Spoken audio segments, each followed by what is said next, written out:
for number 1, like I said, we're turning these phrases into expressions. And what did you get for twice the length? What do you think? Selena, did you get it? Yes. Go ahead. 2W. 2 what? 2W. 2W at twice the length, so it'd actually be Oh, 2. 2L. Very good, nice job. And what about B? What do you think about B? Go ahead, Josh. 10 minus 7. Close. It is W and 10, and it is subtraction, but when you have less than, you start with W, and so how would you write it?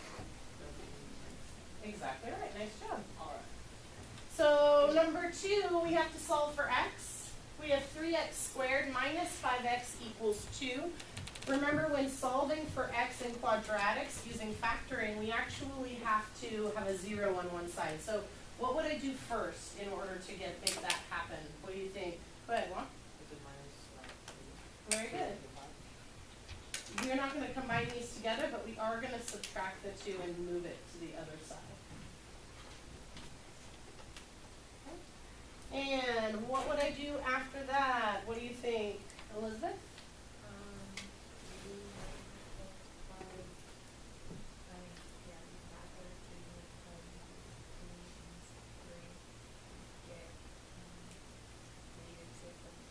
Perfect. Nice job. So we had to factor, we had to use our x, multiply our a times c here, 3 times -2 to get -6, and -5 at the bottom. So the question is, what two numbers come up, or what two numbers multiply to make -6 and add to make -5? Sorry, Stanley, what? -6 and 1. Exactly right. X minus 6, x plus 1, all equals 0. And then what? Yeah, don't forget to bring back and divide by your a. Okay, so this 3 needs to come back down and divide into both binomials. Remember, if it goes in even, you just divide. 6 divided by 3, that gives us x minus 2. And when it does not go in evenly, we kick this out. 3x. Before spring break, this would have been all we had to do. We would have been done. But not anymore, right? So what would our next step be, Destiny?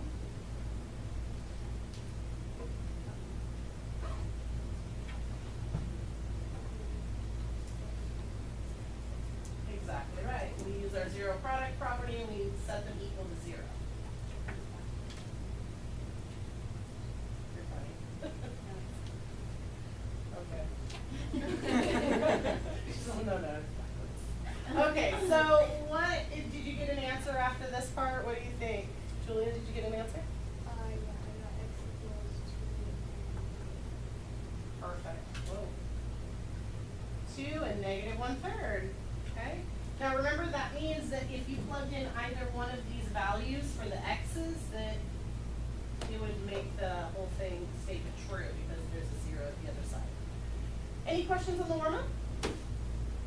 Okay, our topic for today is application of quadratics. So at the top of your page, please put that in the topic section. We're still doing 10.5. Now application means, how do we use this in real life, right? How do we apply the material we've learned in real life situations? I believe this date is wrong. This date is the 28th, so sorry. There you go. Yeah.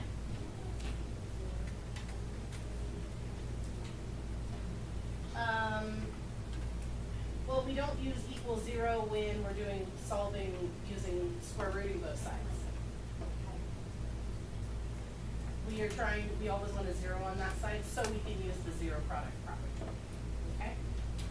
Now, another bit of information you actually need today is the area of a rectangle. So, can anyone please raise their hand and tell me, what is the area of a rectangle? Raise your hand if you can tell me, please. Josh? Length times width, thank you so much. Coming to the rescue. Length times width. Okay? Very important for today's lesson. We need to understand the area of a rectangle. length times width. Okay? So let's start applying factoring to real life situations. So we have the length of a rectangular pool is 4 feet more than the width. The area of the pool is 32 feet squared. Find the length and the width of the pool. Now we've done this before, and remember the first thing we do with these kind of problems is we have to define our variables. So just like in the warm-up, we have to come up with expressions that represent length and width. Now the sentence at the beginning, sometimes it's the first sentence, sometimes it's the second, that represents information you need regarding the dimensions of the pool in this case. And remember, with that sentence, the last word tells you which variable you're going to be using. Okay? So it says the length of a rectangular pool is 4 feet more than the width. The width is at the end, and that means that is what all of these expressions are going to be pertaining to. So we're going to use W as our variable. So the width is going to be represented by W. The length, it says, is 4 feet more than the width. Can anyone raise their hand and tell me, how can I write 4 feet more than the width? Yeah. Plus 4. What plus 4? W plus 4. Exactly right, W plus 4.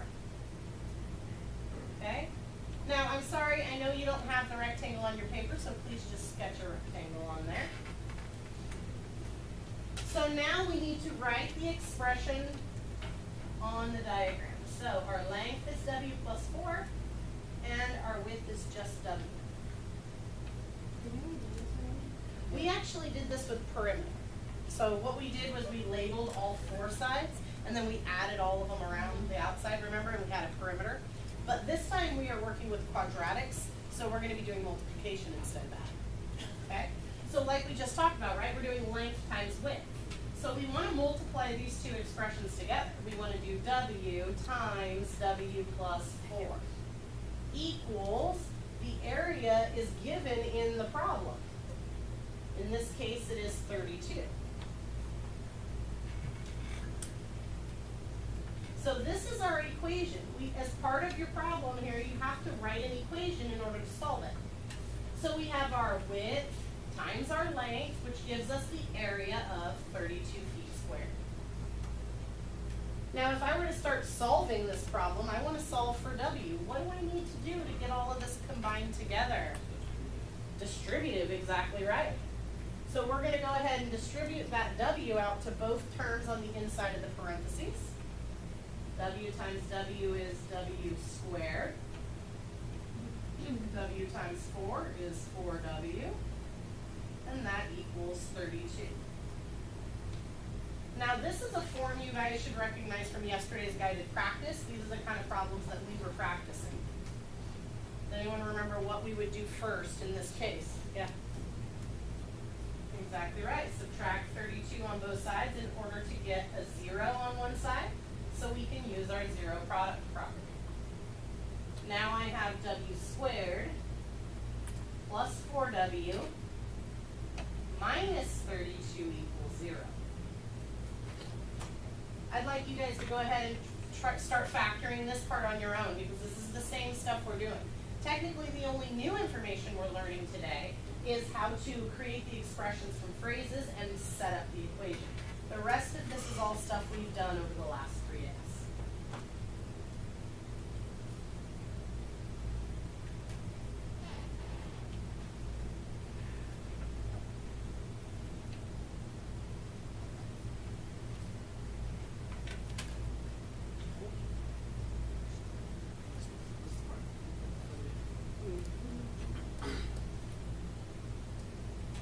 Looks like several of you already zoomed on past and are finished, which is fine.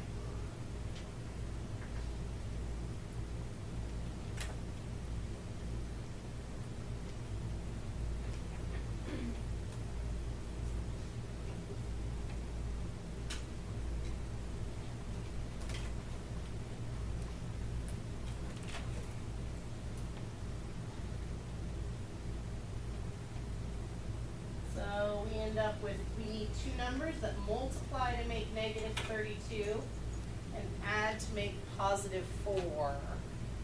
So, did you get an answer? Very good. 8 and negative 4. So that means we have W plus 8, W minus 4, all equal to 0. We use our zero product property, W plus 8 equals 0, W minus 4 equals 0. So what are my two values of W in this particular case? Say that again. Exactly right, negative 8 and 4. So, what I'm going to tell you about these types of problems is it's important to understand that when finding this value, you always get two answers, right? We've talked about that with quadratics. We get two answers that make the statement true. But with this particular problem, with these application problems, there are still two answers, but one of them is right and one of them is wrong. Can anyone tell me which one they think might be the right answer? Which one's right, negative 8 or 4? 4, okay, so can anyone tell me why? Caleb? You can't have negative feet. That's pretty much the best way to say it. You can't have a distance that's negative. So negative 8 would not be one of the actual answers. 4, positive 4 would be the width. So you can now start answering the question. Find the length and the width of the pool. The width is 4, don't forget your units, in this case is feet, and the length is, and then you take this width and you have to plug it back into your expression right here to find what your length is. Plug in 4, you get 4 plus 4, so that is 8 feet. Sorry, Yeah. how do you know when the negative Okay, because we're talking about distance, right? We're talking about this distance and this distance here. Well, this wouldn't be negative 8 feet, right? You can't go from here to here and have a negative value for distance. So that's why the negative answer is going to not be correct.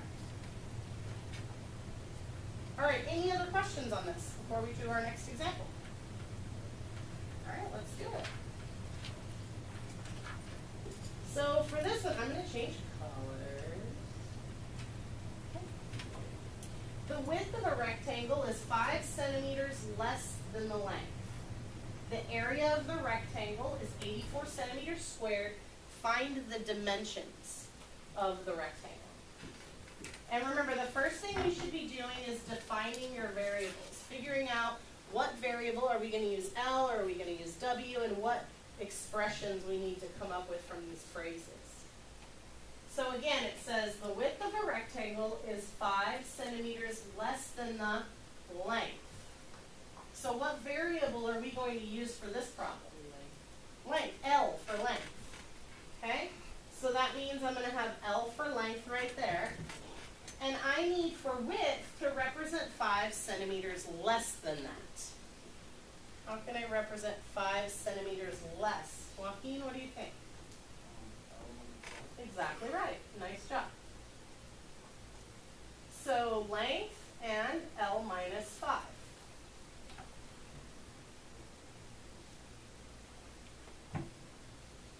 Now we need to go ahead and we need to write our equation.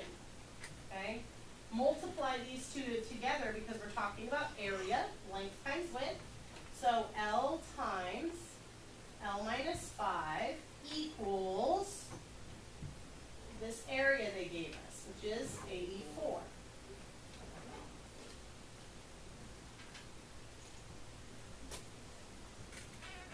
Once again, if you want to go ahead and distribute and solve from there, that's fine, if you can do that on your own pace. So we're going to distribute this L to both terms on the inside of my parentheses. L times L gives us L squared. L times negative 5 is negative 5L equals 84.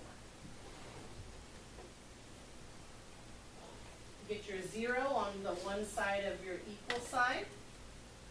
So L squared minus 5L minus 84 equals